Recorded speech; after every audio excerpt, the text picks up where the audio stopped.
PolicyDialogue को साथमा Nepal infrastructure bank limited, समृद्ध नेपालको लागि। नेपालमा सर्वाधिक डाउनलोड गरिएको हाम्रो पात्रो एप तपाईका लागि सधैँ सजिलो, सबै सजिलो, किनकि यसमा सबै छ। www.nepalwatch.com।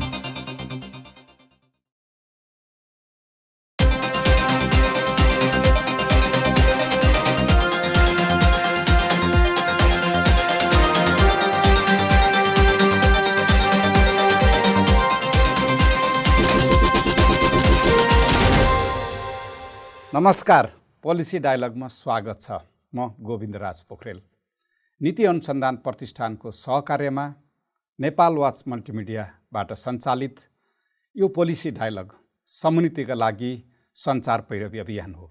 यो अभियान अन्तर्गत आज हामीले नेपालमा वैदेशिक लगानीको अवस्था, वैदेशिक लगानी ल्याउनको लागि समस्याहरूको बारेमा छलफल गर्दैछौँ र यस छलफलका लागि आज मैले यहाँ आमन्त्रण गरेको छु लगानी बोर्डका र नेपाल सरकारका सहसचिव अमृत लम्साल र पूर्वाधारमा विशेष गरी यो लगानीको पाटोमा हेर्ने त्यस सम्बन्धी जानकार र त्यस सम्बन्धी विज्ञ डाक्टर घनश्याम ओझा, दुवैजनालाई स्वागत छ। नमस्कार।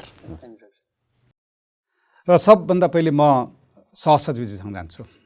तपाईँ योभन्दा पहिले विशेष गरी उद्योग मन्त्रालयमा पनि काम गर्नुभयो र 1.5 वर्षदेखि नेपालको लगानी बोर्ड, जसले चाहिँ मन्डोर पोलिसी अन्तर्गत नेपालमा वैदेशिक लगानी, ठुला परियोजनामा लगानी ल्याउने उद्देश्यका साथ जुन स्थापना भएको थियो, त्यसको अहिलेको यो वैदेशिक लगानीको अवस्था कस्तो छ? लगानी बोर्ड मैले थोरै यसमा अलिकति जोड्न खोजेको, लगानी बोर्ड साथसाथै यसले हामी अरू एजेन्सीसँग पनि कम्प्लिमेन्टारिटीमा काम गर्छौँ। जस्तो अहिलेको लगानी बोर्डले शहरभन्दा ठुला परियोजनाहरूमा र त्यसको लगानी स्वीकृत गर्ने साथसाथै 200 मेगावाटभन्दा बढी ठुला परियोजनामा हामी इम्प्लिमेन्टेसनको काम अथवा फेसिलिटेसनको काम पनि गर्छौँ। साथसाथै हामीले डिपार्टमेन्ट अफ इन्डस्ट्री, जो इक्वली इम्पोर्टेन्ट स्मल र चाहिँ नि हामी एमएसएमइज इन्डस्ट्रीहरूको लागि डिपार्टमेन्ट इन्डस्ट्री लगायतका एजेन्सिजहरू छन्। र लगानी बोर्डको अहिलेको अवस्था चाहिँ हेर्दाखेरि हामीले विगतमा पाइपलाइनमा भएका प्रोजेक्टहरूलाई त्यसलाई अलिकति फास्ट पेसमा र प्रोजेक्ट कम्प्लिट गर्नको लागि त्यसलाई चाहिँ व्यावसायिक रूपमा उत्पादन जुन हासिल गर्नको लागि फेसिलिटेट गर्दैछ। जस्तो सिमेन्ट इन्डस्ट्रीमा हामीले होङसी वासिङ जस्ता ठुला इन्डस्ट्रीहरू जुन भित्रायौँ, जसले हाम्रो बजार साथसाथै हाम्रो इकोनोमीमा चाहिँ त्यसले पोजिटिभ केही कम पनि वात्तै गरे, जसले not only for the economy, जस्तो हामी हाउस होल्डलाई, इन्डिभिजुअललाई पनि अब पहिला 700-800 रुपियाँ पर्ने अहिले अब 500-600 रुपियाँमा चाहिँ हामीले बजारमा सहजै पाउनेछौँ। केही ठुला परियोजनाहरू, उदाहरणको लागि अरू तेस्रो जलविद्युत परियोजना हामी 2014मा हामीले त्यसको पिडिए गरेका थियौँ, प्रोजेक्ट डेभलपमेन्ट अग्रिमेन्ट। त्यसको प्रगति भनेको जेनेरेसनतर्फ झन्डै 70% हामी प्रगति हासिल गरिरहेछौँ। र यसको ट्रान्समिसन लाइन एकदम लामो 217 किलोमिटर लामो 400 केबीको शङ्खुवासभाको चाहिँ दिदिङदेखि महोत्तरीको बत्नासम्म त्यति लामो त्यो ट्रान्समिसन डेडिकेटेड हो, उहाँहरूले आफै बनाउने, यो उहाँहरूले बनाउने। यसको एउटा ब्युटी के छ भने त्यो 900 मेगावाट मात्र होइन, यसले त्यो करिडरमा, अरू करिडरमा उत्पादन हुने अन्य बिजुलीलाई पनि हामीले ढल्केबार सब स्टेसन अथवा चाहिँ नि हामीले त्यो बारेमा हामीले सम्झौता गरेका छौँ त, भोलि अरू निजी क्षेत्रका विद्युतलाई पनि त्यहाँ कनेक्सन गर्न दिने होइन, त्यसले उसले दिन्छ। अहिलेको पिडिएकोले त्यो प्रोभिजनले ट्रान्समिसन लाइनमा यदि नेपाल गभर्मेन्टले अब व्हिलिङ चार्ज, नियमअनुसारको व्हिलिङ चार्ज त तिर्नु पर्यो होइन, त्यो अवस्थामा चाहिँ नि त्यो दिन सक्छ। भन्नाले समग्रमा चाहिँ लगानी बोर्डले सुस्त भए पनि प्रगति चाहिँ गरिरहेको। अहिले मैले अब ठ्याक्कै भन्दा म 1.5 वर्ष अहिले म डाइरेक्ट रूपमा इन्भल्भ भएर चाहिँ नि लगानी बोर्डमा कार्यरत छु। त्योभन्दा पनि अगाडि वाणिज्य मन्त्रालयमा हुँदाखेरि किनभने ट्रेड एन्ड इन्भेस्टमेन्ट मोरलेस तिनीहरू सँगसँगै गएका विषयहरू पनि हुन्। त्यो भएर हेर्दाखेरि यसले गति लिएको साथसाथै अब विगतमा केही विषयहरू अड्किएका विषयहरूलाई पनि हामीले फुकाउँदै, उदाहरणको लागि अप्पर कर्णाली चाहिँ जुन परियोजना छ त्यसको अहिले यसको फाइनेन्सियल क्लोज गर्ने अवधि 2 वर्षको लागि थपेर उसले चाँडै नै अब यो बाई अक्टोबर चाहिँ नि 500 मेगावाट नेपालको 500 मेगावाट जलविद्युत उसले इन्डिया होइन कि बङ्गलादेशलाई जाने भनेको थर्ड कन्ट्रीमा जाने एक्सपोर्ट गर्ने त्यो वातावरण चाहिँ हुँदैछ। यो हामी पावर सेल्स अग्रिमेन्ट भन्छौँ, त्यो गर्दैछ भनिसके पछाडि यसले अलिकति फेरि आउँछु। अहिले म डाक्टर ओझासँग आउँछु। तपाईँ त निफ्रासँग सम्बन्धित पनि हुनुहुन्छ, नेपाल पूर्वाधार विकास ब्याङ्कसँग सम्बन्धित पनि हुनुहुन्छ र नेपालमा हामीलाई वास्तवमा वैदेशिक मुद्रा त अहिले रेमिटेन्सले मात्रै प्राप्त गरेका छौँ।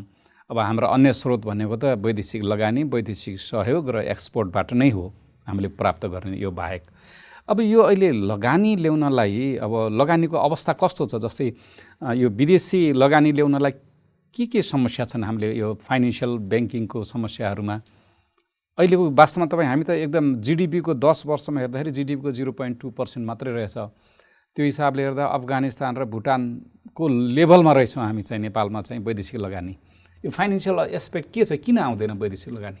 धन्यवाद सर। यसमा चाहिँ म अलिकति हाम्रोमा वास्तवमा फाइनेन्सिङ ग्याप कहाँनिर छ र त्यसमा चाहिँ हामी विदेशी लगानी नै आवश्यकता किन हो त, के कारणले हाम्रो आवश्यकता छ भनेर चाहिँ म अलिकति फिगरबाट जान चाहन्छु।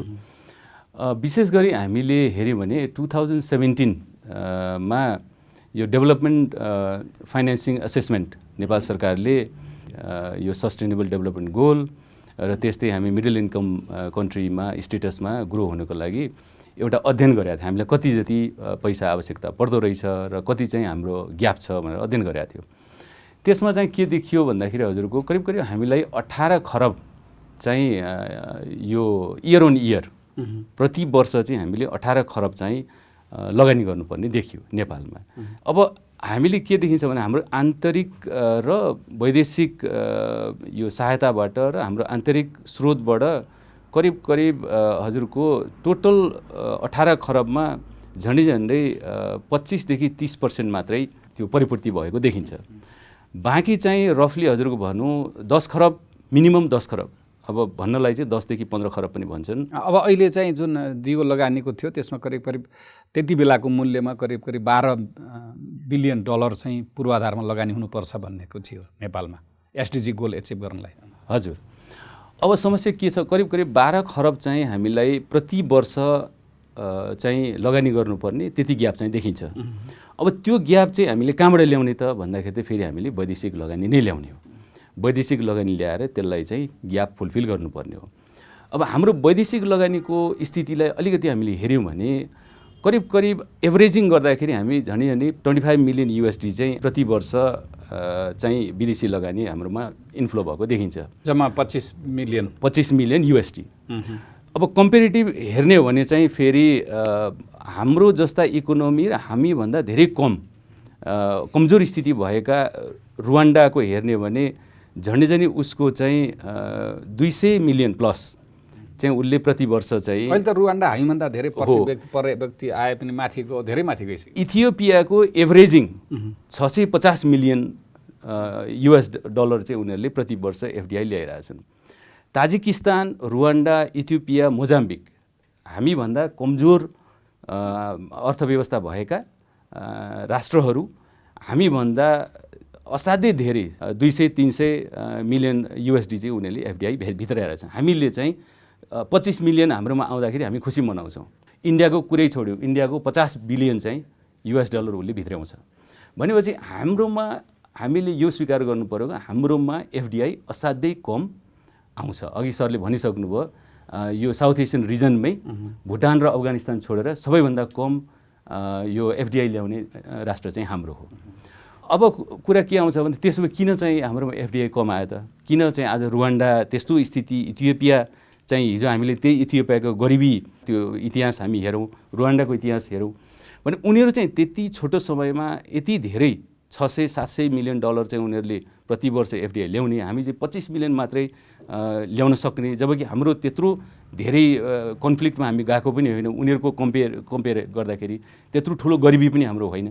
भनेपछि हाम्रोमा समस्या के हो त भन्दाखेरि चाहिँ 2-4वटा मैले आफ्नो अब लगानी बोर्डमा धेरै समय काम गरेको हुनाले र अन्य अब पछिल्लो चाहिँ ब्याङ्किङ सेक्टरमा काम गरेको हुनाले मलाई लाग्यो अनुभव चाहिँ के लाग्यो भन्दाखेरि हाम्रोमा मुख्य चाहिँ ब्याङ्केबल प्रोजेक्ट नै हामीले क्रिएट गर्न सकेनौँ। तयार खालको योजना, अब मान्छेले आएर साँच्चै सुरु गर्ने खालको योजना हामीले तयार गर्न सकेनौँ। अब इन्डियाको हामीले उदाहरण दिने हो भने इन्डियाको national bank for financing infrastructure development उनीहरूले भर्खरै ऐन ल्याएर ब्याङ्क इस्टाब्लिस गर्दैछन्। त्यो ब्याङ्कलाई चाहिँ उनीहरूले 5000 करोड चाहिँ प्रोजेक्ट डेभलपमेन्टमा मात्रै खर्च गर्नलाई राज्यले ग्रान्ट दिएको छ। 5000 करोड चाहिँ प्रोजेक्ट डेभलपमेन्टमा मात्रै। भने हाम्रोमा कुन चाहिँ निकायले चाहिँ प्रोजेक्ट डेभलपमेन्ट गर्छ नि त? ब्याङ्केबल प्रोजेक्ट कुन चाहिँ निकायले गर्छ? राज्यले कहाँ खर्च गरेको छ प्रोजेक्ट डेभलपमेन्टमा? अब हामी के भन्छौँ भने हामीमा प्रशस्त अवसर छन्, खोला नाला छन्, हिमाल छ, इन्भेस्टमेन्ट आओस् भनौँ, त्यसरी लगानीको ठाउँ कहाँ हो भन्ने हो, त्यसरी आउनेवाला चाहिँ छैन। हस्, म अब फेरि आउँछु। म फेरि हाम्रो सहसचिव अमृत लम्सालजीसँग जान्छु। अहिले यो नेपालमा सबभन्दा ठुलो समस्या के भन्छ भने यो लेन्दी प्रोसेस, एप्रुभल प्रोसेस। अब धेरैको गुनासो पनि के छ भने लगानी भनेर लिएर आयो 1 वर्ष 2 वर्ष धेरै लामो जुन यो ब्युरोक्रेटिक यो कर्मचारी तन्त्र भन्छन् जुन हामीले नेपालीमा, त्यसले गर्दाखेरि पनि वैदेशिक लगानी आउनलाई चाहिँ गाह्रो भएछ। के छ त्यसमा, हामीले कस्तो सुधार गरिरहेका छौँ त्यसमा? अहिले यसको स्टार्ट कहाँबाट हुन्छ भने प्रोजेक्ट आइडेन्टिफिकेसनबाट हुन्छ। ठ्याक्कै मैले PPPI public private partnership and investment 2019 छ, त्यसले प्रोजेक्ट रिसिभ गर्ने त्यसको प्रोसेस 2टा चाहिँ विन्डो भनेको छ। यो नेचरको प्रोजेक्ट यति लगानी हुन्छदेखि लगायतका विषयहरू हामीले नेपाल गभर्मेन्टले आइडेन्टिफाई त्यसको DPR तयार गरिसकेका हुन्छ र हामीले त्यसमा प्रपोजल कल गर्छौँ। त्यसलाई हामी सोलिसिटेसन प्रोसेस भन्छौँ।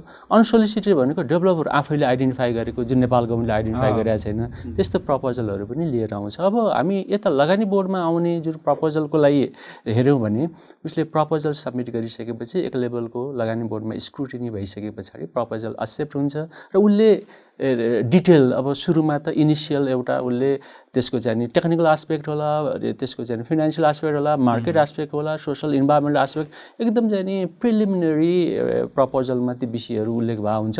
पछाडि उसले डिटेल फिजिबिलिटी स्टडी गर्नको लागि अब जानु पऱ्यो, किनभने ठुलो लगानी ल्याइसके पछाडि त भोलि मेरो लगानी गरेको त्यसले रिजल्ट दिन्छ कि दिँदैन। जस्तै कुनै एउटा सिमेन्ट कम्पनी अथवा हाइड्रोबार कम्पनी अथवा कुनै कम्पनी आएर चाहिँ यहाँ लगानी गर्छु भन्दाखेरि यो प्रक्रिया लामो भयो भन्ने गुनासो छ नि। त्यसमा थोरै जाने प्रोसेस, कतिपय रजिस्ट्रेसन लगायतका डकुमेन्टेसनमा अलिकति हामीले अझै पनि फिजिकल्ली नै ती डकुमेन्टहरू सब्मिट गर्नुपर्ने ती प्रावधानहरू छन्, तिनलाई हामी बिस्तारै चाहिँ संशोधन सुधार गर्नुपर्ने छ। तर त्योभन्दा पनि सँगसँगै कस्तो भने अब स्टडी गरिसके पछाडि यो हामी EIA लगायतका कम्पोनेन्टहरू हुन्छ नि, त्यसलाई अझै टाइम हामी 1-1.5 वर्ष चाहिँ कम्प्लिट उसले स्टडी गरेर गराउनको लागि इट अल्सो इन्कर्पोरेट्स द EIA एउटा इन्ट्रिगल पार्ट पनि भएको हुँदाखेरि त्यो स्टडी लगायतकामा उसलाई 2-2.5 वर्ष लागेको चाहिँ त्यो चाहिँ अब जग्गा अधिकरणदेखि लिएर दुनियाँ पोलिटिकल यो सबै समस्यामा हामीले किन वान विन्डो भन्छौँ, तर यहाँ के भने एउटा विन्डो देयर आर मेनी डोर्स भन्ने भयो। त्यो केसमा सुधारमा हामी जान्छौँ। अब जग्गा प्राप्ति मैले अब ठ्याक्कै अलिकति त्यो विषय पनि आउला। जग्गा प्राप्ति विषय अझै पेजिलो पनि छ होइन। हामीले हदबन्दीभन्दा बढीको जग्गालाई नेपाल सरकारले अब एउटा कार्यविधि बनाएर स्वीकृति दिने त भन्ने जाने भनेको छ। त्यसैमा पनि अलिकति समस्याहरू जाने रहेको छ। हदबन्दीको जग्गा भोलिको जाने त्यसलाई व्यवस्थापन गर्ने विषयहरू अझै इस्यु छ। र जग्गा प्राप्तिको विषय सरकारी जग्गा, वनको जग्गा र निजी जग्गा, हामी 3वटा जग्गा चाहिँ प्राप्ति चाहिँ गर्छौँ। जग्गा प्राप्ति वनको चाहिँ हामी बनिएन र निजी जग्गा पनि जग्गा प्राप्ति अनुसार गर्छौँ। त्यो अलिकति अब कस्तो हो भने कुनै जग्गामा अब मेरो जग्गा म जाने बेच्दिनँ अथवा मुआवजा मेरो साह्रै जाने न्यून भयो भनेर ऊ अब अदालत जान्छ अथवा उसलाई जाने मेरो घर मैले भन्न खोजेको चाहिँ वैदेशिक लगानी ल्याउनलाई यी झन्झटहरू अझै गाह्रो अझै छ। यसलाई चाहिँ हामीले के भने जग्गा प्राप्तिको विषयलाई अलिकति यो जग्गा प्राप्ति हाम्रो 2034 धेरै पुरानो पनि आउटडेट पनि भयो होइन। त्यसलाई हामी संशोधन गरेर अब प्रायोरिटीको अब ठुला प्रोजेक्ट अब गभर्मेन्टले आइडेन्टिफाई गर्ने दिस प्रोजेक्ट अब हामी के नाम दिने, नेसनल प्राइड प्रोजेक्ट भन्ने कि अथवा नेसनल प्रायोरिटी प्रोजेक्ट भन्ने कि तिनलाई चाहिँ इजी वेबाट जग्गा प्राप्तिको विषय गभर्मेन्टले अस्योर नगरेसम्म ठ्याक्कै त्यसमा लगानीकर्ताले गर्न पनि सक्दैन। र कस्तो हुँदो रहेछ भने हजुर अब यहाँ जग्गा प्राप्ति गर्न हामी 1.5-2 वर्ष चाहिँ लाग्छौँ, तर अरू उसले चाहिँ हेर्छ कि नेपालमा लगानी गर्ने कि भियतनाममा लगानी गर्ने कि इन्डोनेसियामा लगानी गर्ने कि अन्य, उसलाई त के भने एउटा इन्भेस्टरलाई जुनसुकै कन्ट्री पनि उसले इन्भेस्टमेन्ट गर्न जाने हेर्छ। र जहाँ जाने अब किनभने टाइम भ्यालु उसले अब 2 वर्ष लाग्छ भने कुरेर पनि बस्छ। लगानीमा हेर्दा विदेशीहरूले अथवा यहाँको इन्डिपेन्डेन्ट कन्सल्टेन्ट अध्ययन गर्दाखेरि पनि ब्युरोक्रेटिक हर्डल चाहिँ भयो भन्ने चाहिँ धेरै छ। एउटा मेन पोइन्ट चाहिँ यो कर्मचारी तन्त्रले चाहिँ ढिलो गरिदियो भन्ने चाहिँ ठुलो गुनासो छ। यसलाई हामीले लगानी बोर्डबाट यसलाई सम्बोधन गर्नतिर प्रयास गरेका छौँ कि छैन? अब त्यो उसले हाम्रो अहिले सार्वजनिक साझेदार लगानीले थोरै हदसम्म चाहिँ ती विषयलाई एड्रेस गरेर छ। अझै पनि हामी संशोधन गर्नुपर्छ, किनभने लगानी बोर्ड यसले आइसोलेसनमा काम गर्न सक्दैन। अब जस्तो वातावरणको जाने विषय, EIA लगायतका विषय वन मन्त्रालय नै हो, जग्गा प्राप्ति सम्बन्धित एजेन्सी भनेको यो अब ओन्डोर सिस्टम जति हुनु पर्थ्यो, जुन चाहिँ हामी गरेका थियौँ त्यो हुन चाहिँ सकेका छैन। त्यसमा हामी लगानी बोर्डको चाहिँ अहिले सार्वजनिक साझेदारी ऐन साथसाथै अन्य सेक्टरल ऐनहरूमा पनि संशोधन गरेर र यी प्रोजेक्टहरूलाई अब गभर्मेन्टले चाहिँ प्रायोरिटाइज पनि गर्नु पर्यो, आइडेन्टिफाई पनि गर्नु पर्यो। सबै प्रोजेक्ट फेरि अब एउटै बास्केटमा राख्दाखेरि पनि हुन सक्दैन। फेरि आउँछु। नमस्ते, म पारस खड्का। हामी कसैले पनि पशुपन्छीहरूप्रति निर्दयी व्यवहार नगरौँ। आफ्नो घरपालुवा पशुपन्छीलाई आवश्यक आहार, वासस्थान, स्वास्थ्य सेवा, स्वतन्त्रता र माया प्रदान गरौँ। पशु कल्याण स्थापनाको लागि पशुपन्छीहरूलाई सबै किसिमका दुर्व्यवहारबाट मुक्त गरी भयरहित वातावरण सुनिश्चित गरौँ। धन्यवाद।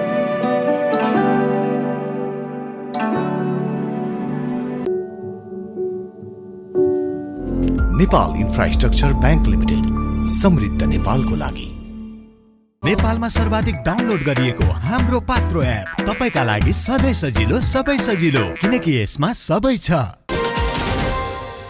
म अब फेरि डाक्टर ओझासँग जान्छु। यो जस्तै नेपालमा वैदेशिक लगानी ल्याउनलाई अब एउटा चाहिँ रिप्याट्रिएसनको कुरा पनि छ, कमाएको पैसा लान पनि अब यहाँको न्यारेटिभ अथवा त्यसलाई अर्कै हेर्ने तरिका पनि फरक छ। एउटा त्यो कुनै एउटा विदेशी कम्पनी यहाँ आयो, विदेशी ऋण ल्याएर यहाँ लगानी गर्न खोज्यो, त्यो अवस्था कस्तो छ? रिप्याट्रिएसनको अवस्था कस्तो छ? लगानीकर्ताहरूको गुनासो नेपालमा के छ भन्दाखेरि विदेशी पैसा रिप्याट्रिएसन गर्नलाई चाहिँ अलिकति झन्झटिलो भयो।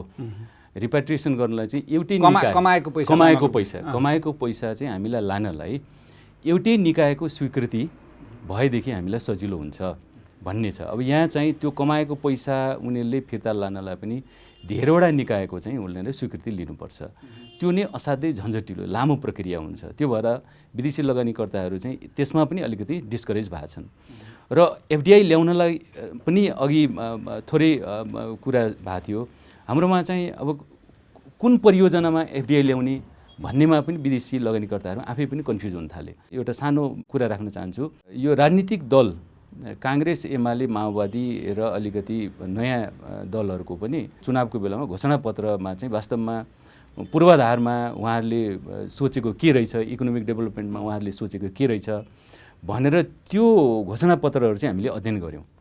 घोषणापत्रहरू अध्ययन गर्दाखेरि चाहिँ मोरओभर सबै पार्टीहरूको चाहिँ थोरै मात्रै तलमाथि नभए सबै पार्टीहरूको सबैले स्वीकार्छन् वैदेशिक लगानी चाहिन्छ र यो हाइड्रोमा यतिवटा हाइड्रो पावर बनाउने, यतिवटा सडक बनाउने भन्ने मोरओभर देखिन्छ। रोपवे बनाउने, एयरपोर्ट बनाउने, सबै अब कोस्ट चाहिँ करिब 5 वर्षमा उहाँहरूको घोषणापत्र हेरेर एभरेजिङ गर्दाखेरि पूर्वाधारमा 5 वर्षमा 67 खरब चाहिँ औसतमा 67 खरब चाहिँ हामीलाई लगानी गर्नुपर्ने देखिन्छ। त्यसमा पनि मैले अघि नै भने 67 खरबमा चाहिँ आन्तरिक हाम्रो जस्तो सञ्चय कोष, कर्मचारी सञ्चय सञ्चय कोषसँग पनि अहिले रफली 450 अरब रुपियाँ छ। अब नागरिक लगानी कोषसँग रफली 200 अरब छ। त्यहाँ त्यो सबै त्यहाँ कर्मचारीले पनि आफै ऋण लिन पनि हो। अब यी सबैको क्षमतालाई हामीले हेर्दाखेरि भनेको झन्डै 40% भन्दा बढी चाहिँ हामीसँग पैसा उठ्ने देखिँदैन।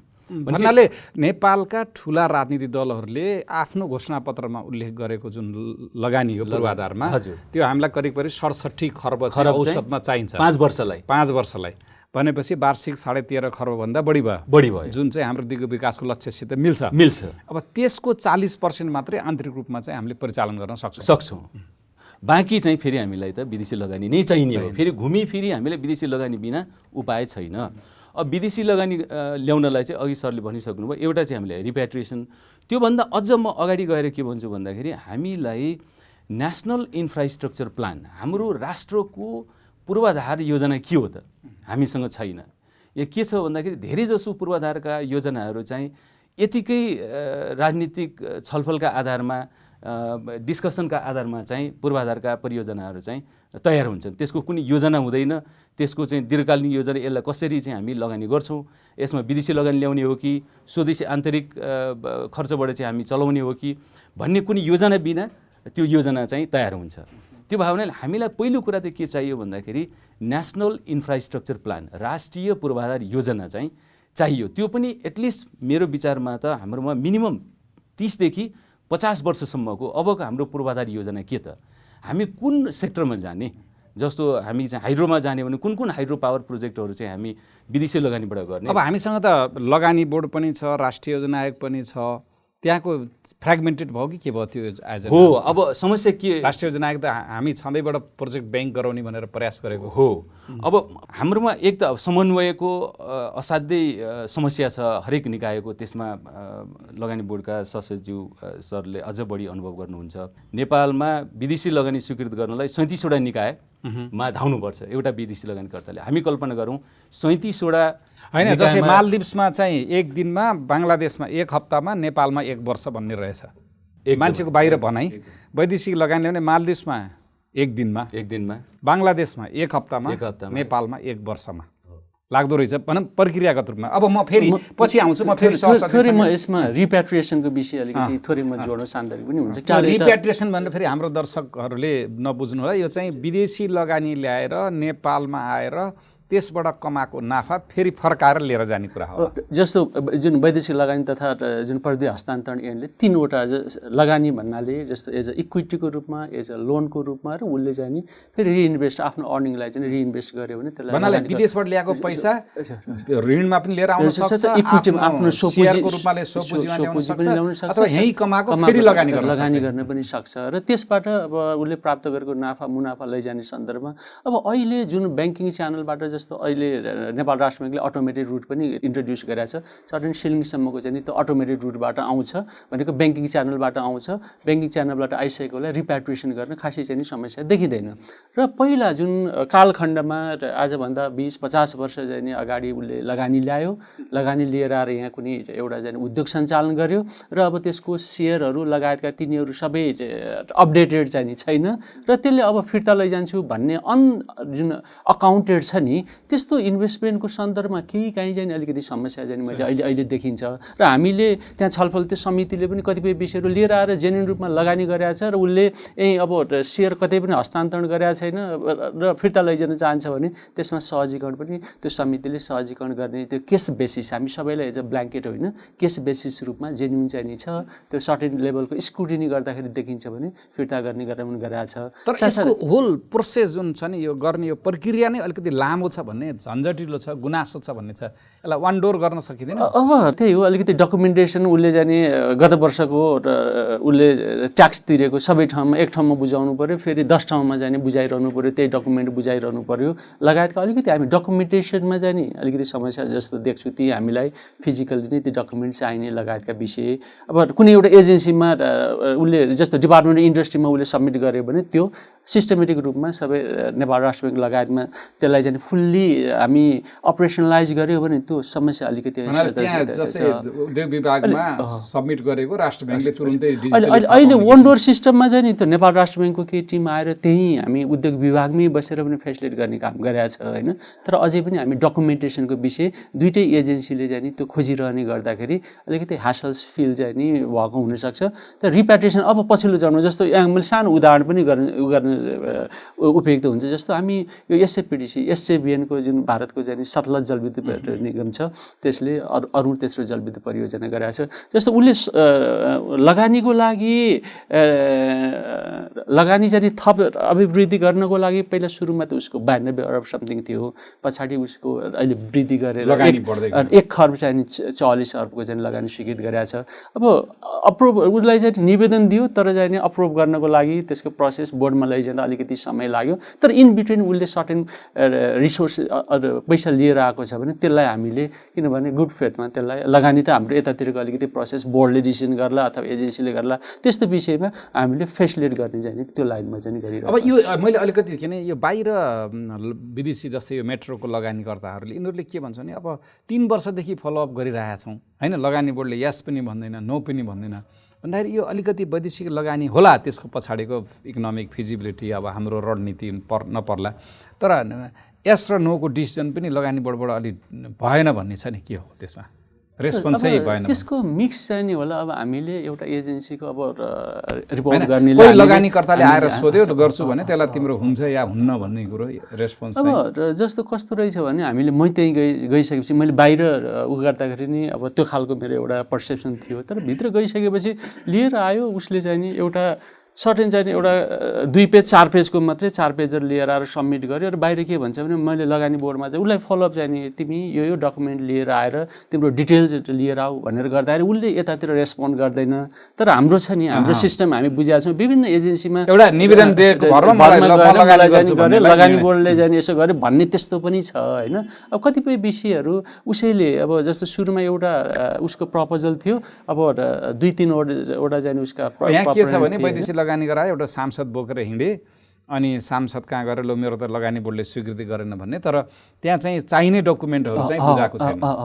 मैले ठ्याक्कै भन्दा पनि त्यो बजारमा चाहिँ त्यस्तो सुनाइ छ त्यसलाई फेसिलिटेसन गरेर अगाडि बढ्यो भने अलिकति यसलाई चाहिँ नि जस्तो डेभलपरलाई पनि आउँदाखेरि हामीले जस्तो लिगल हाम्रो लिगल प्रोभिजन PPPI अनु सेक्टर पोलिसिज अनुसार के लिएर आउनुपर्छ भनेर अलिकति लिगल्ली चाहिँ नि सही डिरेक्सन चाहिँ नि दिन सक्ने हो भने ऊ सही च्यानलमा चाहिँ छैन त। हामी लगानी बोर्डमा नेपालमा वैदेशिक लगानी ल्याउनु चाहिँ तपाईसँग यो दस्तावेज हुनुपर्छ भन्ने छ। त्यो छ। तर हाम्रो चाहिँ यहाँ छ नि अब जुनसुकै आउँदाखेरि पनि लिगलमा हामी एउटा काउन्टर पार्ट चाहिँ नि हेरेर हुन्छ र उसले सही नेभिगेट चाहिँ नगरिदिँदाखेरि पनि त्यस्ता खालका वैदेशिक लगानीकर्तालाई सहजीकरण गर्ने जुन हाम्रो यहाँको इन्डिपेन्डेन्ट कन्सल्ट्यान्टहरू तथा लोकल पार्टनरहरू तिनीहरूले चाहिँ सही रूपमा गाइड गरे। अब म फेरि अलिकति घनश्यामजीसँगै आउँछु। जस्तै नेपालमा हाइड्रोपावरमै कुरामा जस्तै अहिले हेजिङको कुरा छ, डलरमा आएर PPA गरिदिने कुरा छ अथवा किनभने यहाँबाट उनीहरूले वैदेशिक मुद्रामा कमाएर लाने प्रयास गर्छ।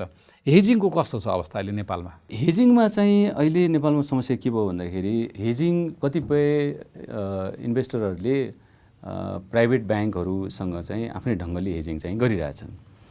अब नेपाल सरकारले चाहिँ हेजिङ फेसिलिटी ल्याइदिनु पर्यो कि चाहिँ NEA-ले चाहिँ डलर हेजिङ भनेको के हो? मैले हाम्रो अलिकति बताइदिन्छु। हाम्रो यङ सांसदहरूलाई पनि हैन युवा सांसदहरूलाई पनि सम्झाउने हेजिङ भनेको के हो?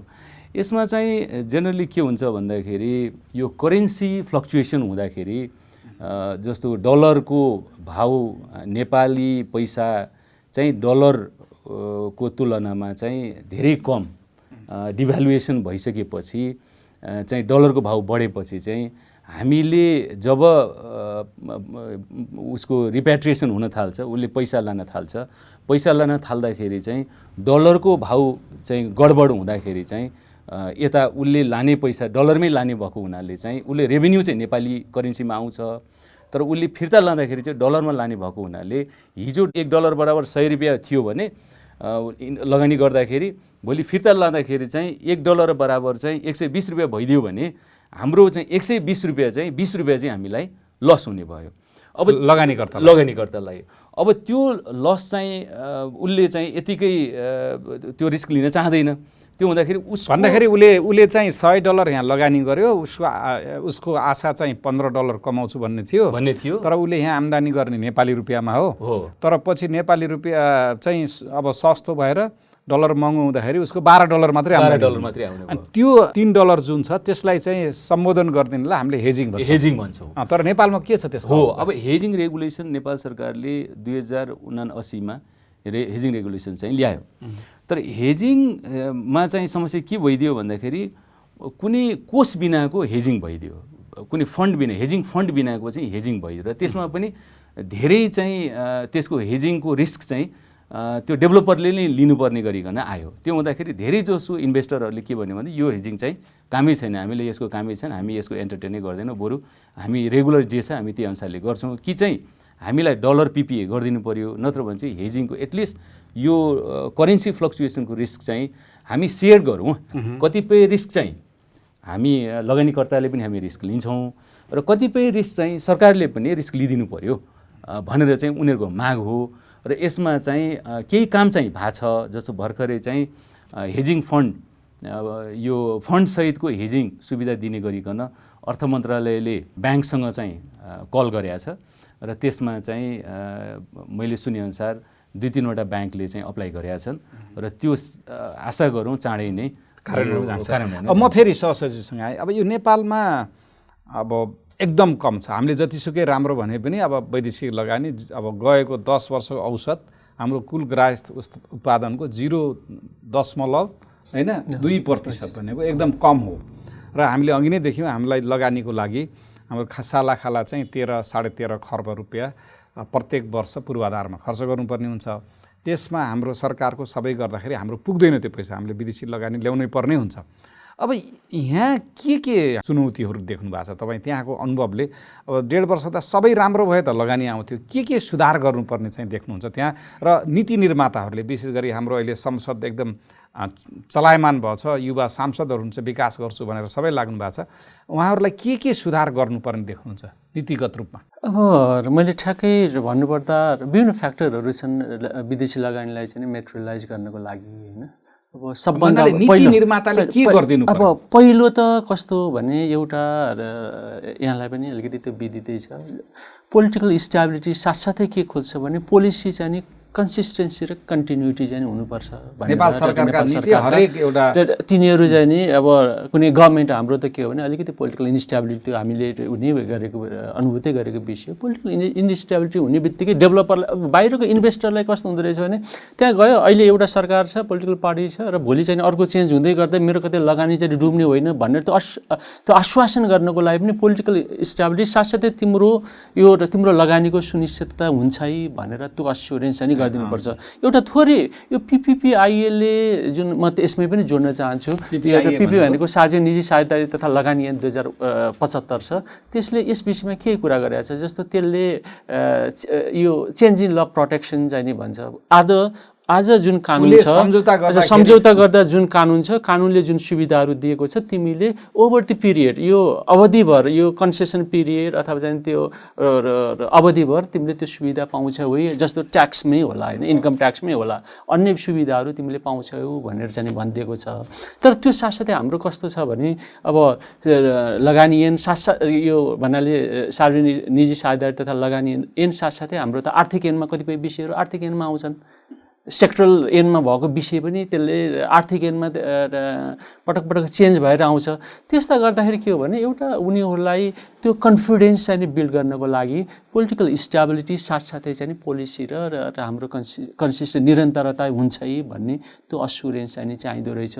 दोस्रो कस्तो छ भने अब हामीले एसोसिएटेड इन्फ्रास्ट्रक्चर एकदम इक्वली इम्पोर्टेन्ट हुन्छ। कुनै हाइड्रो पावर डेभलप गर्नु पर्यो होइन, अब त्यो परियोजना विकास गर्नु पर्यो भने हामीले त यो जलविद्युतको चाहिँ नि करिडोर बेसिस गरेर सन् 1980 नै त्यसको मास्टर प्लान बनाएको हो। मास्टर प्लान बनाउँदै कमसेकम उदाहरणको लागि यो गण्डकी करिडोरमा अथवा मर्स्याङ्दी करिडोरमा यो उसमा यति पोटेन्सियलिटी देखिन्छ भनेर भनेको भए त्यसैको साथसाथै त्यसको बेसिनको रिभर बेसिनको पासमै हामीले सडक चाहिँ बनाएर माथि अन्य ठाउँमा जाने गराएको भए त त्यहाँबाट अब मेन करिडोरकोबाट उसले अब पावर हाउस अथवा ड्याममा बनाउने सानो चाहिँ अप्रोच रोड बनाउँछ र ठुलो चाहिँ हुँदैन भनेका त्यस्ता पूर्वाधारहरूमा चाहिँ भन्नाले वैदेशिक लगानीलाई पूर्वाधार पनि गर्नु पर्यो। नेपाल गभर्मेन्टले ल तिमी चाहिँ लिएर लगानी लिएर आऊ, म त्यसको लागि एसोसिएटेड इन्फ्रास्ट्रक्चर त्यसमा अप्रोच रोड होला, त्यसमा चाहिँ ट्रान्समिसन लाइन ठुलो चाहिँ नि एनर्जी इन्टेन्सिभ इन्डस्ट्री छ भने हामीले त्यसमा ट्रान्समिसन लाइन तिमीलाई डेडिकेटेड ट्रान्समिसन लाइन चाहिँ म उपलब्ध गराउँछ। त नेपाल सरकारको वैदेशिक लगाउने ल्याउने भन्ने हामीले रटान मात्रै लगायौँ, तर त्यसलाई चाहिने आवश्यक एउटा त ठुलो त पूर्वाधार हो, त्यसको योजनागत रूपले विकास गरेनौँ। साथसाथै चाहिँ हामीले अलिकति अब लेबर लमै पनि भन्नुपर्छ। लेबर लको विषयमा लेबर लले सकेसम्म चाहिँ नेपालीलाई चाहिँ यो गर्ने भनेर भनेको छ, त्यसमा थ्रेसहोल्ड पनि राखेको छ र 5% चाहिँ टोटल उसमा 5% भन्दा बढी विदेशी लिएर आउन चाहिँ सकिँदैन भनेर अलिकति अब टेक्नोलोजी बेस यो इन्डस्ट्रीहरूलाई ठुला इन्डस्ट्रीहरूलाई त्यो चाहिँ वेबरको पनि दिनुपर्छ। किनभने लेबर ल त के हायर एन्ड फायरको नीति पनि थियो अथवा विदेशी ल्याउन चाहिँ दिएन। विदेशीलाई लिएर आउनु चाहिँ हो भने त्यसलाई अब 5% भित्र जस्तो त्यसमा त फिनान्सदेखि लिएर टेक्नोलोजी ठुलो टेक्नोलोजी बेस छ भने उसले ओभर द पिरियड त्यसलाई घटाउँदै प्रोजेक्ट त्यो विदेशी ल्याउन नदिएर सफर पनि भएको छ हैन। त्यो हेर्छ उसले इन्भेस्टरले लगानी गर्दाखेरि मेरो लेबर ल चाहिँ कतिको चाहिँ कन्ड्युसिभ छ, साथसाथै त्यसमा एसोसिएटेड इन्फ्रास्ट्रक्चर चाहिँ कतिको त्यो डेभलप गरिसकेको छ मुलुकमा चाहिँ ओभर द पिरियड 10 इयर्ससम्म चाहिँ कस्तो पोलिसी चाहिँ हाम्रो अहिले मान्य जुन सांसदहरू हुन्छ मन्त्रीजीहरू हुन्छ अहिले वैदेशिक लगानी ल्याउनुपर्छ उहाँहरूले यो लेबर ललाई पनि हेरिदिनु पर्यो लेबर ल पनि हेरिदिनु अब यो पूर्वाधार विकास गर्दाखेरि आफ्नो गाउँमा मात्रै डोजर लाउने होइन कि त्यो हाम्रो वैदेशिक लगानी लाउने क्षेत्रमा पनि बाटो पूर्वाधार ट्रान्समिसन लाइनहरू त्यसमा हेरिदिनु पर्यो त्यसमा अझ मैले राजनीतिक स्थिरता पनि कायम गर्नतिर लाग्नु पर्यो नीतिगत स्थिरता नीतिगत स्थिरता अनि साथसाथै चाहिँ अब मैले ठ्याक्कै भने हामी कल्चर चाहिँ हामी अलिकति ओभर आम जनमानसले पनि फरेन डाइरेक्ट इन्भेस्टमेन्ट लिएर आउँदाखेरि जस्तो म त्यहाँको बासिन्दा हो भने मैले के पाएँ भनेर चाहिँ सेल्फ सेन्ट्रिक चाहिँ नि त्यो सोच छ है त्यो हामीले स्वीकार्नै पर्छ स्थानीय जनताको अनावश्यक माग कतिपयमा चाहिँ नि अब जग्गा प्राप्तिमा अब जग्गा प्राप्तिमा मैले मेरो 50,000 पर्ने जग्गा मैले 5 लाख मागेँ नभएसम्म चाहिँ दिँदिनँ भनेर गरेँ भने के हुने उसको चाहिँ नि आइआरआरलाई चाहिँ हिट गर्छ उसले यहाँ लगानी गरेर मैले सर्टेन मुनाफा प्राप्त नगरेसम्म त उसले त लगानीको देख्दैन त्यसकारण यी विषयलाई हामीले सहज पनि गरिदिनु पर्यो हामी इन्टरभेन्सन पनि गर्नु पर्यो ल तिमीले जग्गा प्राप्तिको विषय ल न्यायोचित मार्केट रेट अनुसार तिमीलाई ल अब यसले घरबार उठाउने चाहिँ होइन कि होइन तर थप अरू आर्थिक सुविधा दिएर हामीले प्राकृतिक स्रोतमा जस्तो उदाहरणलाई हामीले कसरी पनि हेर्नु पर्ने प्राकृतिक स्रोतमा आधारित ठुला चाहिँ हाम्रा परियोजना छन् हाइड्रो पावरमा मैले के गरेँ भन्ने भन्दा पनि गर्ने त्यसले त भोलि त एनर्जी रोयल्टी क्यापासिटी रोयल्टी अरू चाहिँ नेपाल सरकारले अब म फेरि हाम्रो डाक्टर ओझाजीसँग आउँछु यो लगानीलाई जुन आर्थिक पाटोले के समस्या देख्नुहुन्छ वैदेशिक लगानीलाई अब यसमा चाहिँ मलाई लाग्छ हाम्रो नीति निर्माताहरूले विशेष गरिकन एफडिआई ल्याउनलाई इन्भेस्टमेन्ट बढाउनलाई र अल्टिमेटली देशको अर्थतन्त्रलाई सुधार गर्नलाई उल्लेख्य वृद्धि गर्नलाई 2-4 कुराहरू म पोइन्टमा मात्रै भन्न चाहन्छु एउटा पोइन्ट नम्बर 1 हाम्रो चाहिँ राष्ट्रिय पूर्वाधार योजना एउटा बनाऊँ र त्यो योजनामा के उल्लेख गरौँ भन्दाखेरि कुन परियोजना चाहिँ हाम्रो प्रायोरिटीमा हो अबको 5 वर्षमा 10 वर्षमा 15 वर्षमा 20 वर्षमा हामीले कस्ता कस्ता परियोजनाहरूलाई अगाडि लिएर जाने हाइड्रोलाई लिएर जाने हाइड्रो बाहेक ट्रान्सपोर्टमा के लिएर जाने एयरपोर्ट कस्ता खालको बनाउने हाम्रा पूर्वाधार योजनाको एउटा चाहिँ ब्याङ्क बनाऊँ हो ब्याङ्क बनाऊँ त्यसमा राजनीतिक सहमति कायम गरौँ कुन विदेशी कुन स्वदेशी भन्ने पनि गरौँ यो एउटा कुरा यो चाहिँ लगानी बोर्डले समन्वयनमा राष्ट्रिय योजना समेत गरेर मन्त्रालय गरेर गर्नु पर्यो दोस्रो चाहिँ हामीले hand holding facility hand holding service चाहिँ दिने एन्टिटी लगानी बोर्ड ह्यान्ड होल्डिङ भने चाहिँ हामीले जुन वान विन्डो सर्भिस हामीले जुन भनिरहेछौँ कागजमा चाहिँ छ तर वास्तविक विभिन्न प्राविधिक होला व्यवहारिक कारणले चाहिँ त्यो सम्भावना भइरहेको छैन र त्यो चाहिँ ह्यान्ड होल्डिङ सर्भिस हामीले नदिएसम्म कुनै एउटा विदेशी लगानीकर्ता एकद्वार प्रणाली जस्तै त्यो लगानीकर्ता सँगसँगै हामी हिँड्ने हामी अगाडि लगानीकर्ता पछाडि हुनु पर्यो तर यहाँ हाम्रो समस्या के हो भने लगानीकर्तालाई हामी छोडिदिन्छौँ त्यो लगानीकर्ता चाहिँ 37वटा निकायमा गएपछि ऊ थाक्छ त्यसपछि आफ्नो भन्दाखेरि एउटा वैदेशिक लगानीकर्तालाई हामीले परियोजना स्वीकृति गरिदियो भने हामीले त्यसलाई डोर्याएर हामी कहाँ सहयोग गर्नुपर्छ जानु पर्यो हामी दौडिनु पर्यो सरकारका निकाय सरकारका मान्छे चाहिँ दौडिनु पर्यो लगानीकर्तालाई लिएर दिस इज वाट एक्ज्याक्टली बाहिरतिर चाहिँ हजुरको इथियोपियामा मैले हेरेको थिएँ रुवान्डामा हेरेको थिएँ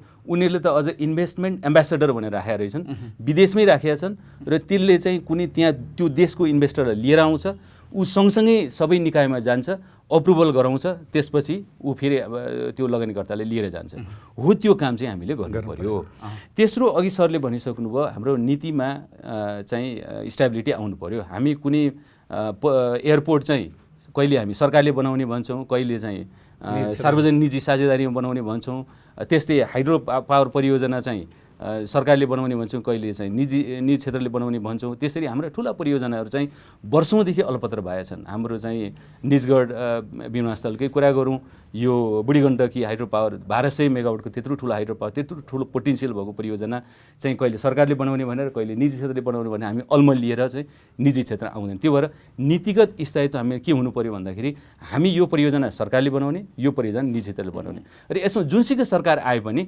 यसमा नीतिमा डिस्टर्ब गर्नु भएन अनि मात्रै हामीमा इन्भेस्टरहरू आउँछन् त्यो भएर ह्यान्ड होल्डिङ फ्यासिलिटी नीतिगत स्थायित्व र प्रोसेस अघि सरले भनिसक्नुभयो प्रोसेसमा चाहिँ हाम्रोमा 3 किसिमको समस्या छ प्रोसेसमा मैले देखेको ब्युरोक्रेटमा चाहिँ एउटा चाहिँ नबुझेर समस्या छ ब्युरोक्रेटले चाहिँ यो प्रक्रिया नबुझेर चाहिँ यो के हो यो झमेला रहेछ यो भनेर चाहिँ ब्युरोक्रेटले नबुझेर चाहिँ काम नगर्ने भन्ने छ दोस्रो चाहिँ यो बुझिकन चाहिँ यो चाहिँ आलटाल गर्ने समस्या छ।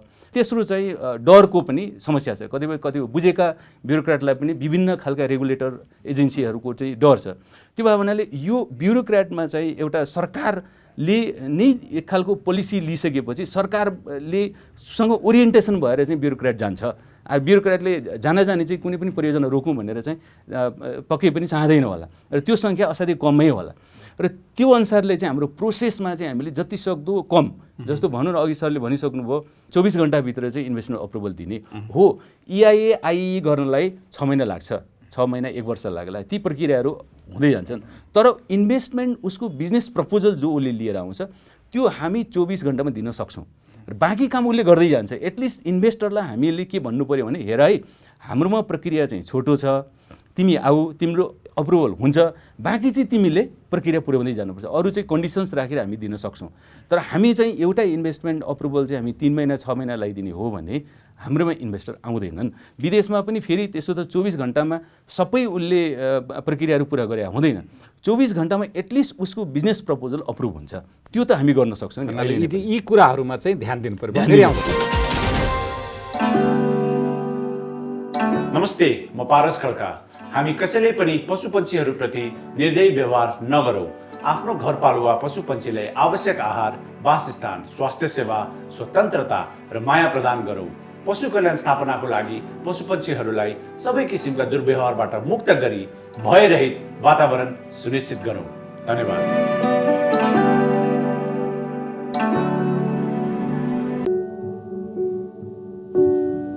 नेपाल इन्फ्रास्ट्रक्चर ब्याङ्क लिमिटेड, समृद्ध नेपालको लागि। नेपालमा सर्वाधिक डाउनलोड गरिएको हाम्रो पात्रो एप तपाईका लागि सधैँ सजिलो, सबै सजिलो, किनकि यसमा सबै छ। लगानी बोर्डमा अब 1.5 वर्षकै अनुभव भयो। यहाँको अनुभवमा उद्योग मन्त्रालय यस्तो माहौल नीति निर्माताहरूले, राजनीतिज्ञहरूले गरिदियो भने यो लगानी चाहिँ वैदेशिक लगानी अथवा स्वदेशी लगानी चाहिँ बढाउन सकिन्छ भन्ने के छ यहाँको अनुभव? सहसचिव भएर काम गरेको र सुझाव चाहिँ हाम्रो नेतृत्वकर्ताहरूलाई के छ? ठ्याक्कै तपाईँको सुझावलाई कार्यान्वयन गर्यो भने भोलि हामीले GDP को 2% भए पनि त लगानी ल्याउन सकौँ 0.2बाट भनेर भन्ने हिसाबले। अहिले एउटा अपर्च्युनिटी के छ भने अहिलेको लिडरसिप, अहिलेको पोलिटिकल लिडरसिपमा अलिकति फरेन डाइरेक्ट इन्भेस्टमेन्ट ल्याउनुपर्छ, ठुला परियोजनामा लगानी गर्नुपर्छ भन्ने त्यो खालको ओरिएन्टेसन छ। त्यो पोजिटिभ त्यो एकदम सर्फेसियल माथि उडेको छ त्यो छ। अब त्यसलाई मेटेरियलाइज चाहिँ गर्नुपर्छ। किन माननीय सांसद हुनु भनेको सबै चिज जाने त हुँदैन। त्यसलाई एउटा चाहिँ कस्तो छ भने अलिकति थोरै हामी पोलिसीमै बेस भएर चाहिँ गर्नुपर्छ।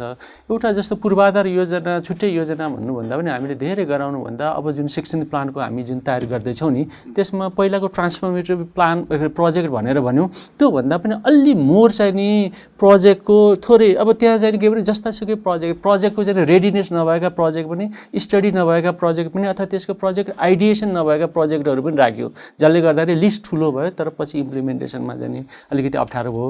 त्यसलाई अलिकति मोर बृहत्तर चाहिँ अलिकति ठुलो बनाउने, त्यो किनभने त्यो नै गाइडेन्स हो कि हामीलाई चाहिँ टक्ने हाम्रो चाहिँ एउटा प्रारम्भ गर्ने बिन्दु नै त्यहीँबाट हो।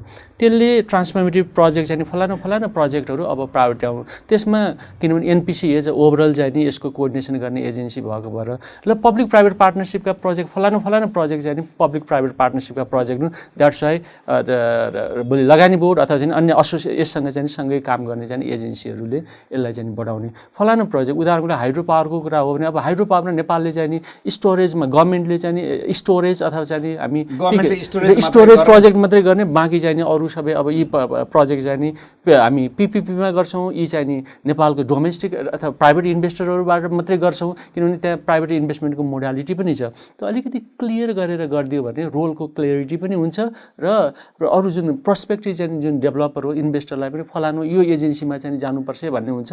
र अब IBNले चाहिँ के हो भने तिनै प्रोजेक्टहरूको अब मोर डिटेल चाहिँ नि हामी प्रोजेक्ट ब्याङ्क चाहिँ नि एउटा गाइडलाइनको एउटा स्वरूप पनि बनाएको छौँ। त्यसमा प्रोजेक्ट आइडिएसन भइसकेपछि अहिले IBNले जुन काम गरिरहेछ यसमा थप तीव्रता ल्याउनलाई के नीतिगत ठ्याक्कै भन्दाखेरि 1, 2, 3 भन्दा के चाहिन्छ IBNलाई? IBNले काम गरेछ तर हात यो कारणले बाँधिएछ भन्ने के छन् 3टा कुरा?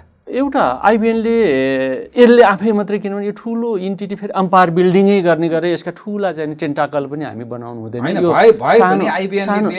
सानो एजेन्सी यसलाई चाहिँ एज प्रोजेक्ट डेभलपमेन्टको चाहिँ मेन एजेन्सी रूपमा नै गराउनुपर्छ। यसमा धेरै अलिकति ठुलो एक्सपर्टहरूको टिम राखेर प्रोजेक्टहरूको आइडिया भएका प्रोजेक्टलाई चाहिँ तिमी अगाडि बढाउनको लागि रिसोर्स पनि दिनु पऱ्यो। त्यो खालको चाहिँ नि जुन यो फिनान्सियल रिसोर्स पनि हो र चाहिँ नि टेक्निकल ह्युमन रिसोर्स पनि हो। उसले प्रोजेक्ट जुन रेडी बनाएर भोलि त्यसको हामी प्रपोजल कल गर्ने अवस्थामा हुन्छ र डेभलपरलाई अनबोर्ड गर्छौँ, त्यो लेभलमा त्यता गर्नुपर्छ। अर्को के हो भने अरू कतिपय सेक्टरल पोलिसिजहरू PPPIA-मा अझै पनि बाजिएका छन् होइन। उदाहरणको लागि इन्भाइरोमेन्टको कुरा चाहिँ नि छ नि, EIA-को लगायत। अब EIA-को विषय अब कसरी चाहिँ नि त्यसलाई सहजीकरण गर्ने, टाइमली चाहिँ गर्ने भन्ने विषय त्यहाँ चाहिँ क्लियर गरेको छैन हाम्रो चाहिँ PPPIA-ले। जग्गा प्राप्तिको विषय त्यसमा केही कुराहरू पनि गरेका छैन। लगानी छ त्यसलाई फास्ट ट्र्याकबाट चाहिँ EIA हामी कसरी चाहिँ गर्न सकिन्छ, कुन एजेन्सीले त्यसले के भनेको छ भने यसले सम्बन्धित एजेन्सीसँग चाहिँ सहजीकरण गरिदिन्छ भनेको छ। भनेको हामीले अब ट्रेडिसनल रुट त्यही कन्भेन्सनल रुटबाटै जान्छ र अलिकति टाइम टेकिङ हुने भयो। त्यसपछि फास्ट ट्र्याक एजेन्सी भनेपछि त्यही अनुसारका उसलाई चाहिँ नि प्रोसिजर र गाइडलाइनहरू पनि विशेष गरिदिनुपर्छ ऐनमा दिँदाखेरि। भन्दाखेरि अहिलेको जुन मान्य सांसदहरू संसद हुन्छ उहाँहरूले त्यो जुन निजी तथा सार्वजनिक जुन साझेदारी लगानीको जुन ऐन थियो 2075मा ल्याएको, त्यसमा जुन वातावरणीय अब यो अध्ययन छ अथवा EIA-को कुरा छ, त्यसलाई अलि सजिलो बनाउनेतिर चाहिँ ध्यान दिनु पर्यो। र ठुला प्रोजेक्ट भनेर प्रायोरिटाइज गरिसके पछाडि अब हामी सेक्टरलमा चाहिँ कुन सुविधा दिन्छौँ भनेर त्यही चाहिँ उल्लेख गरिदिउँ। हाइड्रो पावरमा चाहिँ ल 200 मेगावाटभन्दा माथिका हाम्रा प्रायोरिटीका प्रोजेक्ट हुन् अथवा एक्सपोर्ट ओरिएन्टेड प्रोजेक्ट हो भने र तिमीले यो एक्सपोर्ट ओरिएन्टेड प्रोजेक्टमा लगानी लिएर आयो भने you do have those incentives, fiscal incentives अथवा चाहिँ भन्ने कुरा हामीले त्यो नीतिमा सुधार गर्नु पर्यो। एनमै चाहिँ नि हामी त्यो कुराहरू राखिदिनुपर्छ जसले गर्दाखेरि अलिक त्यो प्रेडिक्टेबिलिटी चाहिँ नि भयो अथवा ट्रान्सपेरेन्ट भयो, उनीहरूलाई काम गर्ने भयो। अब मैले अघि नै निवेदन गरेको थिएँ यसलाई एज एक्सपोर्ट पुलको रूपमै चाहिँ डेभलप गरिदिने हो। यसमा क्यापेसिटी बिल्ड गरिदिएर अलिकति धेरै ह्युमन रिसोर्स, त्यसमा टेक्निकल ह्युमन रिसोर्स, अरू जनरल टाइपको चाहिँ होइन, टेक्निकल ह्युमन रिसोर्स एक्सपोर्ट संरचनागत सुधार भयो। त्यसलाई चाहिँ एक्सपोर्टकै रूपमा चाहिँ डेभलप गर्नुपर्छ र साथसाथै चाहिँ अब लगानी बोर्डलाई यो मैले अझ पनि देखाएको छु थोरै त्यो अब थ्रेसहोल्ड पनि वी निड टु रिभ्यू हो कि जस्तो लाग्छ। 6 अर्ब भनेर छ। अब हामीले सानो एउटा प्रोजेक्ट हेऱ्यो भने अहिले जग्गाको भाउ नै कति बढिसक्यो होइन। हामीले कहीँ अब इन्डस्ट्री स्थापित गर्ने हो भने जग्गा नै महँगो छ, जसले गर्दा अलिकति सानो चाहिँ नि भयो कि त्यसलाई हामी प्रायोरिटाइज गरेर बरु सेक्टरल प्रायोरिटाइज गरौँ। कोही अब हाइड्रो पावरमा चाहिँ नि यसको थ्रेसहोल्ड फरक हुनसक्छ अथवा ICT-को सेक्टरमा यसको थ्रेसहोल्ड फरक हुनसक्छ। त्यही भएर थ्रेसहोल्ड के अरे सेक्टर वाइज थ्रेसहोल्ड पनि वी निड टु रिभ्यू। कतिसम्मको लगानी भनेको परियोजनाको नेचरको आधारमा ती कुराहरू चाहिँ उल्लेख गरिदिनुपर्छ। र साथसाथै यसमा मैले अलिकति जाने इन्भेस्टमेन्टको सन्दर्भमा देखेको जस्तो यसमा अरू फिनान्सियल एक्सेसको कुराहरू चाहिँ हामी ठ्याक्कै कुराहरू बोलेको छैन। PPPIA-ले कसरी हाम्रो त यहाँ त क्यापिटल चाहिँ छ नि, डोमेस्टिक क्यापिटल, त्यो एउटा साइज चाहिँ एकदम सानो छ र त्यसमा सुविधाहरू दिने सन्दर्भमा अथवा ब्याङ्क फिनान्सियल इन्स्टिट्युसनमा चाहिँ कसरी यसले गर्न सक्छ त भन्ने विषय पनि विदेशी लगानीकर्ताले अथवा स्वदेशीलाई ऋण लिनलाई कसरी त्यो कुरालाई पनि हामीले यो सार्वजनिक साझेदारी तथा लगानी ऐनमा अलिकति स्पष्ट राख्यौँ भने उनीहरूलाई पनि यहाँ नेपालमा लगानी गरिसके पछाडि मलाई यो सहजीकरण हुन्छ भन्ने क्लियरिटी चाहिँ हुन्थ्यो। हामीले अहिले गिबन्दी ऐनमा रहेर केही टुल्सहरू चाहिँ डेभलप गर्दैछौँ। साथसाथै अब PPPIA किनभने यो 2075मा बनेको हो, हामीले इम्प्लिमेन्टेसन गर्दाखेरि कति अप्ठ्याराहरू पनि हामीले त्यो फिल गरेका छौँ। यसको संशोधनको लागि हामी एउटा कार्यदल बनाएर साझेदारी लगानी ऐन 2075 यसलाई कुराहरू चाहिँ सुधार गर्नको लागि हामीले कार्यदल बनाएर पनि सुरुवात गरिसकेका छौँ। अब यसमा भोलि यो त किनभने हाम्रो माननीयज्यूहरूकोमै भोलि पार्लियामेन्टमा जान्छ, कमिटीमा जान्छ, यसमा अलिकति रिगरस अनि डिस्कसन भएर भोलि कस्तो हो भने कहिलेकाहीँ अब हामीले देखाएको छौँ एउटा जाने पोलिसीको सुरुको ड्राफ्ट एक किसिम बन्छ, सबैको मगज राख्दाखेरि ऐन चाहिँ फरक किसिमले आउँछ, जसले गर्दाखेरि अब फेरि त्यसको ओभरनाइट अर्को नै हाम्रो पार्लियामेन्ट माननीयज्यूहरूले अध्ययन गरेर अलिकति त्यसमा दुईटै लगानी बोर्ड अथवा चाहिँ हामी सबै यस सेक्टरमा जो अलिकति काम गर्ने FDI-मा काम गर्नेछौँ सबैसँग पनि अलिकति इनपुट लिएर त्यसलाई मोर कम्प्रिहेन्सिभ बनाउनु पर्ने आवश्यकता चाहिँ रहेको छ। हवस्, धन्यवाद लम्सालजीलाई। म फेरि डाक्टर ओझासँग आज के सुझाव दिन चाहनुहुन्छ? तपाईँ अब पूर्वाधार विकास ब्याङ्कमा काम गर्नुभएको छ। अब निजी क्षेत्रको पूर्वाधारमा लगानी अहिले त्यति हुन सकेको छैन केही हाइड्रो पावर बाहेक।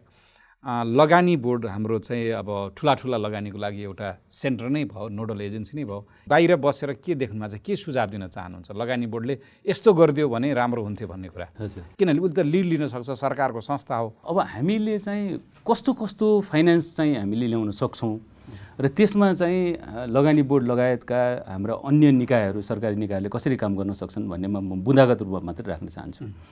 एउटा चाहिँ हामीले रेमिटेन्स नेपालमा करिब 12 खरब भइसक्यो टेन्टेटिभली।